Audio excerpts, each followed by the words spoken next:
welcome to Tough Glove Boxing.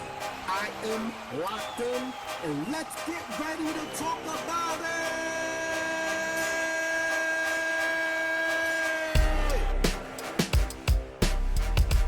What's good, everybody? I'm locked in. Welcome to another episode of Tough Glove Boxing. First of all, as always, I want to go ahead and give a salute to all the tough girls and tough guys that apply pressure to that like button for your boy. If you're new to the channel, I welcome you to hit the subscribe button and become part of the Tough Glove family. Tough stands for true unbiased fight fans. You don't got to agree with everything I say. All you got to do is do what I do, and that's love the sport of boxing. So as always, I'm going to go ahead and get into the playlist so you will know what the content of the video is going to be. And I also like to break everything down into timestamps so that you can skip to the specific part of the video that you want to see or that you want to engage in. And I encourage you to watch the whole video if you can, as I try not to make the videos too long. Also, like I said, everything that I say is based off of my own opinion. It doesn't make it law. It doesn't make me right. It doesn't make it so. If you disagree with anything I say and you want to express that, please do so respectfully. Get in the comment section. Let your opinion be known. Your opinion will be respected. Everybody is entitled to their own way of seeing things on this channel, and I welcome all different kinds of perspectives. With that said, let's get into the playlist. First, we're going to talk about the past fight that we had on Showtime, which was a great event. The fights were very entertaining, very action-packed. I thoroughly enjoyed that night of boxing. I spent a large part of the Mark Magsayo and Brandon Figueroa fight screaming at the screen. All right, I was very excited, but the outcome was just as I predicted. We're going to get into that conversation. First, we're going to talk about Jarret Hurd getting stopped in the 10th round by Jose Armando Resendiz. A lot of people are saying it's because he was off for such a long time, but I'm not letting that excuse fly, and I'm going to tell you why. And also, we're going to talk about the real, you understand? The real Thunder Down Under. Mr. Tim Tszyu swinging his nuts, picking Toni Harrison as his next opponent. Why I believe that's a triple win, we're going to get into that conversation. And last but not least, I'm going to give a brief statement on why I stopped talking about the Errol Spence versus Keith Thurman fight. Okay, so with that said, let's go ahead and get into the video. Now, shout out to Showtime. They put on a really good, exciting event. Okay, I enjoyed it. We had some great fights, right? Mainly, I want to talk about the co-main event and the main event. First, we're going to start with the co-main event, which was Jarret Hurd versus Armando Resendiz. I'm not going to lie, I had Jarret Hurd winning that fight. All right, not that I was underestimating Resendiz, but I really have to admit I didn't know a whole lot about him. I only saw a couple of his fights, and I thought that Jarret Hurd was going to end up being too much for him. The exact reverse happened. First of all, I'm going to give a salute to Mexico. It looks like y'all got a new Mexican monster because Jose Resendiz, or they put Armando, but I know his first name is Jose Resendiz. He had no, I don't know what they fed him, but his gas tank was 100% on full. Him and Jarret Hurd stood toe-to-toe. Jarret Hurd was the bigger man. They was landing shots. Jarret Hurd was catching them with some good, clean shots that would hurt a lesser fighter. However, Resendiz stood there like, yo, I got some firepower too. Take this. Every time Jarret Hurd gave him something, he gave Jarret Hurd back something, and he just did not fade at all. I realized, though, even though I was going for Jarret Hurd, that at the 6th round, after the 6th round, I realized that Resendiz was going to win this fight because Jarret Hurd started to slow down. He was still landing punches, but I could see that they no longer had the same effect on Resendiz, but Resendiz was still having the same effect on Jarret Hurd. And even though Jose Armando Resendiz was the smaller man in that fight, that didn't seem to matter. He came to win that fight. He came to pull off the victory. And when you think about it, at his post-fight press conference, he told us that he sparred with Virgil Ortiz or Sebastian Fundora. And when you have sparring partners like that, I can understand why his gas tank was on full. You understand? Even though Jarret Hurd was on the longest layoff of his career, you decided to step in there with a dog. And like they say, it ain't the size of the dog in the fight, it's the size of the fight in the dog. And my man, Jose Armando Resendiz, came into the pit and pulled off a destructive stoppage, busting my man's mouth all open to the point where he couldn't even talk for his after fight interview. So it looks like Mexico has a new beast in town, and really that's no surprise. You know, Mexico is a boxing town. They got some warrior spirited fighters that come out of Mexico, and if you're going to play rock'em sock'em robots with a Mexican fighter, your conditioning and your stamina better be on high. Shout out to Armando Resendiz, because honestly, after the fight, he looked like he could have went another 3, 4, 5 rounds. You know what I mean? I could tell by the determination as he went to the corner that he was not leaving that ring without the victory. And shout out to Jarret Hurd for being a dog. He didn't quit. They actually stopped the fight. He was willing to go back in there, but I'm glad they stopped the fight. I don't want to see the OG Warrior get hurt. And when I say OG, I am aware that I am older than him by some years, but I'm just talking about in the sport of boxing. I'd rather him live the fight another day than damage himself to the point where we can't see him fight again, because the fact of the matter is, even though he took this L, he took it to a younger warrior, you understand? But all of his fights usually are action-packed. Jarret Hurd, if you ask me, I feel like he should have made an adjustment. After about the 6th round, when he saw that Resendiz wasn't slowing down, he should have went into fighting off his back foot, trying to make Armando Resendiz miss and counter him with the jab. However, he chose to still go at it. I think maybe in his mind he was feeling that he still had enough to maybe hurt and stop Resendiz, but I don't know what Resendiz's chin is made out of, but whatever it was made out of, it was made it was made too hard for Jarret Hurd's punch that night. So shout out to Jose Armando Resendiz. I will definitely do my research on him and look at all of his past fights, even though I have been watching fights since his victory. And so now I'm really not surprised why he pulled off the victory he did. But I look forward to seeing him again. I hope he only gets better from here, because there's some flaws in his game that if he meets a fighter who makes adjustments, right? The right kind of adjustments, he could very well lose to the right type of fighter. But right now, I don't want to rain on his parade. He pulled it off. I feel like if anybody tries to fight him in his style of fight, they're going to come up short. He's a straight up dog, so shout out to him. Mexico stand up. There's a new Mexican monster in town. With that said, we're going to get into the next topic, which was of that card, and that was Brandon Figueroa versus Mark Magsayo. I knew, even though Brandon was moving up in weight, right? A lot of people thought that Mark Magsayo was going to pull off the victory because of his punching power. And this is the thing, right? One of the things that made me mad during the fight, can I get anybody to agree with me in the comment section that whoever the commentators that was watching this fight and the unofficial scorer, what fight were they watching? Yes, Mark Magsayo stunned Brandon Figueroa a couple of times. He rocked him a couple of times, but his moments were coming in spurts. Brandon had applied pressure pretty much after the 3rd round. Okay, he was a constant train coming forward. He did most of the work. He was throwing a whole bunch of punches. You understand? Like he always do. Fight. Once he got into fighting back into his style and stopped trying to do that boxing shit that they probably told him he needed to do in order to avoid taking so much punishment, I didn't like him switching so much. I didn't like Brandon Figueroa switching from southpaw to orthodox. He kept doing that shit like every few minutes. Like pick a style, stick to it, and switch it up every once in a while to throw off your opponent. But if you keep doing it so much, eventually your opponent is going to know what you're doing, and he's going to be able to time it and get some good shots in there, which Mark Magsayo did. The problem with Mark Magsayo, and this is not really his fault, this is really what any fighter that goes up against Brandon Figueroa, is that his gas tank is on full. His gas tank is always on full from the 1st round to the 3rd round. He's going to apply pressure. He's going to push you up against the ropes. He's going to take whatever punch that you throwing at him to get into you, and is deceptive.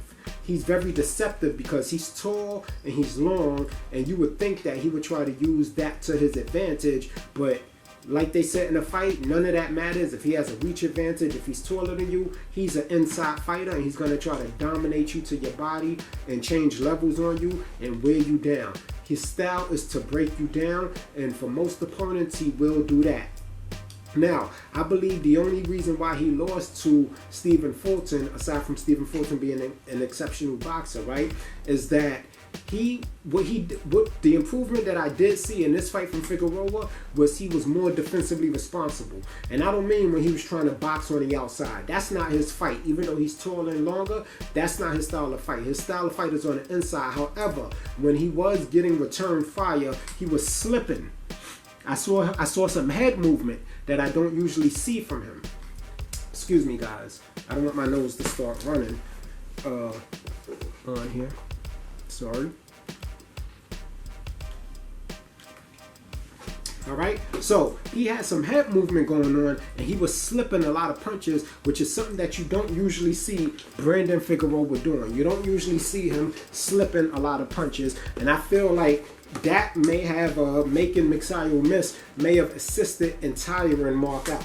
Okay, but at the end of the day, I knew Brandon Figueroa was going to outwork Mark Magsayo. I knew it was going to be sooner or later before he broke down, because you just can't, unless you that type of fighter, you're not going to be able to sustain that type of output from your opponent for the entire 12 rounds of the fight. So shout out to Brandon Figueroa. I would love to see him fight Rey Vargas. I have Brandon Figueroa beating Rey Vargas. I think Rey Vargas is going to try to box off the back foot, which he can do very well. I don't think he's going to have the power, right, to stop Brandon Figueroa or keep Brandon Figueroa off of him. And I think Brandon Figueroa is just going to tear his body up. So shout out to Brandon Figueroa. Man, let me tell you, this dude, they even told him, you know, he could be a model, right? Because he has movie star quality looks and things like that, but he's just a warrior. And sometimes it's like that, right? Look at, what's her name? Alicia Baumgartner, right? She's beautiful. She's a fox. But in her heart, she's a tiger. You know what I'm saying? She's ferocious. So, you know, that just goes to show you, boxing has nothing to do with, you know, being a pretty boy or anything like that. You know, you might think somebody's a pretty boy and he can't fight or whatever, but I just want you guys to know, if you're ever in the street, don't ever let that be the determination for your ass whooping. If you think, oh, he's just a pretty boy, he ain't gonna get his sneakers dirty, you wind up getting your behind whooped. So shout out to Brandon Figueroa for being the dog in that fight. He is every bit of that, and I look forward to seeing him go up against Rey Vargas. And yeah, congratulations to him. As far as Mark Magsayo is concerned, he was just up against, you know, Brandon Figueroa. You know, I think that, you know, it would set his career back like it would everybody else's, but I definitely want to see him back in the ring because he has the technique and ability. I did see him do some things in this fight that he should have did against Rey Vargas. I feel like if he would have fought the way he fought in this fight against Rey Vargas, he would have beat Rey Vargas. Okay? I feel like he would have beat Rey Vargas. A lot of people are sour because they feel like he beat a one-armed Gary Russell. But, you know, I love Gary Russell, but he took his ass in that ring injured. And, you know, that's just the outcome of that. But now what I will say is this. I will say that at least Gary Russell got Mark Magsayo in a position to get some get back, right? Mark Magsayo might need that rematch right now against Gary Russell, who I also think needs that rematch, okay? And so I would love to see him back in the ring with a healthy Gary Russell to see if Gary Russell is fading or if it really was the injury to why Gary Russell lost that fight. I think Gary Russell is going to pull off the victory, but that's just my opinion. Get in the comment section. Let me know how you feel about that. Now, let's give a salute. Where the flossy bossy Aussies at? Huh? I'm not talking about the saucy Aussies that was all in my comment section during the George Kambosos fight talking about how he was going to whoop Devin Haney, right? I'm talking about the flossy bossy Aussies. Let me tell you something about Tim Tszyu. I like Tim Tszyu, right? I'm a Toni Harrison fan, right? But that doesn't mean I don't like Tim Tszyu. I think Tim Tszyu has a very good chance of winning this fight. I think this fight can go either way, and here's why. Initially, I thought Toni Harrison was too big for him, ring IQ too high, boxing ability too much. Now, all of those things are true. We got to remember, Tim Tszyu is coming. He, you know, if that breed You know, his bloodline in boxing is in him. Let's not forget, his father was a monster, right? His father upset Zab Judah. Zab Judah, when he was Zab Judah, not a washed up Zab Judah, none of that. His father did the thing to Zab Judah when Zab Judah was online to fight Mayweather on equal terms. Okay, so Tim Tszyu has proven that he can face adversity. He's been down, right? He's got back up to stop his opponents. He's a dog in there. This is the thing about Tim Tszyu and versus Toni Harrison. Tim Tszyu has not faced nearly the level of competition that Toni Harrison has faced, okay? And that's just the fact. That's not me being biased. You can go check out the history yourself. Tim Tszyu has never fought the level of competition that Toni Harrison fought. However, Toni Harrison didn't always rise to the occasion. Even though he has a very impressive resume, he has faded in the later rounds, right? And he's gotten stopped, right? And so here's the thing. Even though Tim Tszyu has been down, right, which shows that somebody with power can put him down. You understand? Somebody with power and timing can put Tim Tszyu down. The thing is, Toni Harrison, is how do you react, right? What did Sylvester Stallone say in his movie? It's not about how hard you hit, it's about how hard you can get hit and keep going. Well, Tim Tszyu proved that he can get hit, get back up, and come off with a victory and turn into a dog.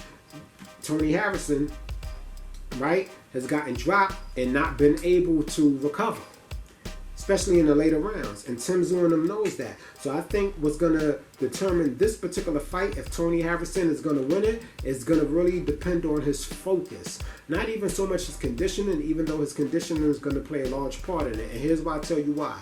The reason why, if you look at the first Jermell Charlo fight with Toni Harrison, I gave Toni Harrison that fight by a small margin. I'm one of the ones who believe that Toni Harrison did outbox Jermell Charlo. However, the problem with Toni Harrison, right, is the second fight that he had with Jermell Charlo, he was playing around. He lost his focus, right? You don't lose focus when you fight in Jermell Charlo. I don't care who you are. Jermell Charlo is a mean person. He's mean-minded. He's not coming to play games. He's not coming to talk he's not coming to play for the crowd. He don't give a damn about the crowd. All he understands is that you're in front of him, you're standing in the way of what he's coming to get, and he's gonna go for it. And this is the thing, if you're not 100% focused, you wanna play around in the ring, you wanna play around to the crowd, you know, you got all of this other shit going on, you got somebody in front of you who's just thinking about seek and destroy, and that's what Jermell Charlo did in the second fight. Jermell Charlo dropped Toni Harrison in the second round of the second fight. Toni Harrison got up and brought it to Jermell Charlo. Then he decided to try to fight Jermell Charlo at his own game after outboxing him pretty much most of the fight. And what happened? Jermell Charlo took advantage of a slip that Toni Harrison made and dropped him. Toni Harrison couldn't recover in time. Right? Now, if he pulls that with Tim Tszyu in Australia, you understand what I'm saying? It's gonna be the same thing. I believe that the way for Toni Harrison to beat Tim Tszyu is he's going to have to stay 100% focused, because Tim Tszyu, his power lasts from the first round to the third round. You got to understand, he has very good people in his corner. And not only that, he himself is an awkward fighter. Okay, so you're not going to be able to predict a lot of what he's going to do. You can take advantage of his mistakes, right, and openers that you see, but some of Tim Tszyu shots is going to land. And Toni Harrison's chin is going to have to be on point, and his focus is going to have to be on point. Otherwise, Tim Tszyu is going to knock him out. I believe that if this goes to the scorecards, if it makes it all 12 rounds and there's nobody gets dropped, that Toni Harrison outboxes Tim Tszyu. However, I believe the uphill battle is Toni Harrison beating Tim Tszyu. That's going to be an uphill battle for Toni Harrison going into Australia, and I may even think that Toni Harrison may be overlooking Tim Tszyu a little bit according to the interviews and press conferences that I've seen, okay? However, Tim Tszyu seems 100% focused. He knows what he has in front of him. He's in tune with the mission. He understands that, you know, one of Toni Harrison's weaknesses is that he fades in the later rounds, and like he said, he gets a little stronger in the later rounds. And if he himself doesn't fade, and Toni Harrison fades even just a little bit, he's going to get knocked out because Tim Tszyu possesses that real power. Now, Errol Spence has a $10,000 bet saying that Toni Harrison is going to pull off the victory. I also lean toward Toni Harrison, but that does not mean I'm counting Tim Tszyu out. This is a very close fight to decide. Anybody can be right. If Tim Tszyu wins, it's going to be by knockout. I don't believe he can win. He can outbox Toni Harrison and win by unanimous decision, and I believe that Tim Tszyu understands that as well. Now, why did I call this fight a triple win? This fight is a triple win because for once, right, we have a good fight going on, right, that is not anyone's favor in any one particular's favor. Everybody gets a reward if they win this fight. Number one, the first one who's rewarded for this fight is the fans. Australia versus America. You understand? Now, here's what happened. If Tim Tszyu was able to pull off the victory against Toni Harrison, then that puts him in a better negotiating position. Number one, with Jermell Charlo. Number two, I believe that since Jermell Charlo is the undisputed champ, we're going to have the fight here in America. It's only fair. But I do believe a lot of Australians will come over to the States to support Tim Tszyu if he pulls off this victory versus Toni Harrison. Okay? So that's a second win. If Tim Tszyu can pull off the victory with Toni Harrison, especially if he can do it in a more dramatic fashion than Jermell Charlo did, that would definitely make this fight with him and Jermell Charlo pretty much not only guaranteed to happen, okay, but it'll make it a much, much bigger fight, and I think it'll draw a lot more money into the fight. Now, if Toni Harrison wins, the third win, right? If Toni Harrison beats Tim Tszyu, then it puts him in line to fight Jermell Charlo for a trilogy that a lot of Americans would like to see. A lot of Americans want to see. I know Australia, y'all couldn't care less about the trilogy between Jermell Charlo and Toni Harrison, but a lot of people would love to see that fight. And here's why I think Jermell Charlo should do the trilogy with Toni Harrison, should he get past Tim Tszyu, because he's already undisputed, so he's in the history books. Jermell Charlo got it the hard way.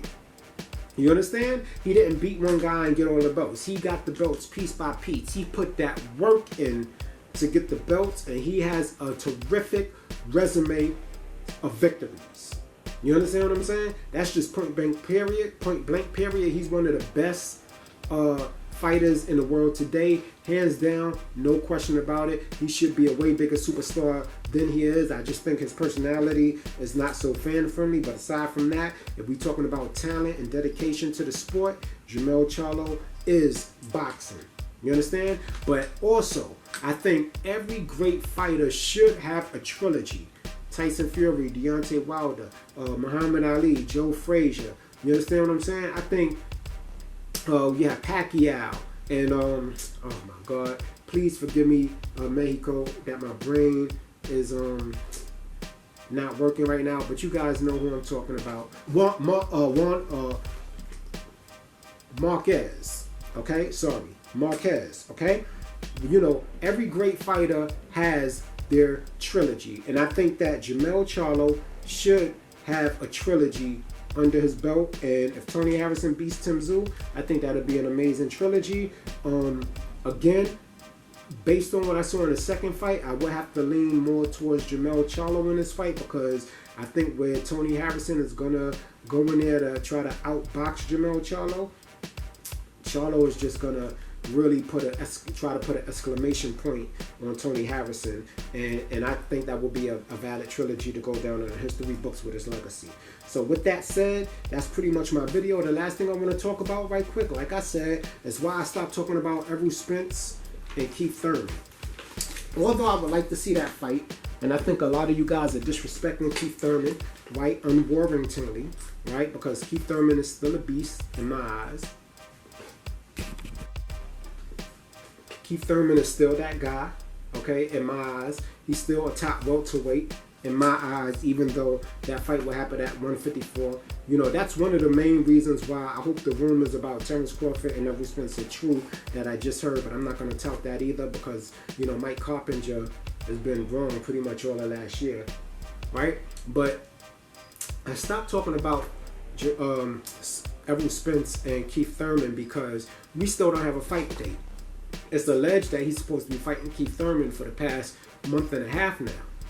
Pretty much ever since Terrence Crawford started fighting David Avanesian, right? It was known he was going to fight. The next opponent was supposed to be Keith Thurman, but we haven't got a date. What we did get was a tweet from Errol Spence, right? Which, I mean, I'm not going to go in about the tweet. You know, it was a funny tweet, you know, him spinning the block, you know, and if that's the case, then Terrence Crawford should be the next fight, right? But until I get a date, until we get something official, right, from PBC stating that this fight is made and it's signed and it's a foregone conclusion, then I'll go ahead and talk about Errol Spence and Keith Thurman. I'm eager to talk about that. I'm eager to talk about Errol Spence versus Terrence Crawford, but I'm just tired of talking about fights that haven't come to fruition. And with that said, you know, my name is Locked In. This has been another episode of Tough Glove Boxing. I thank you for taking the time to check out the content. Hit the like button if you liked it. Hit the subscribe button if you want to become part of the Tough Glove family. Don't get in your feelings about anything I said. Instead, get in the comment section and let me know how you feel. As long as you keep it respectful with me, I'll keep it respectful with you. And with that said, salute. I'm out. You ain't gotta go home, but you gotta get the hell up out of here.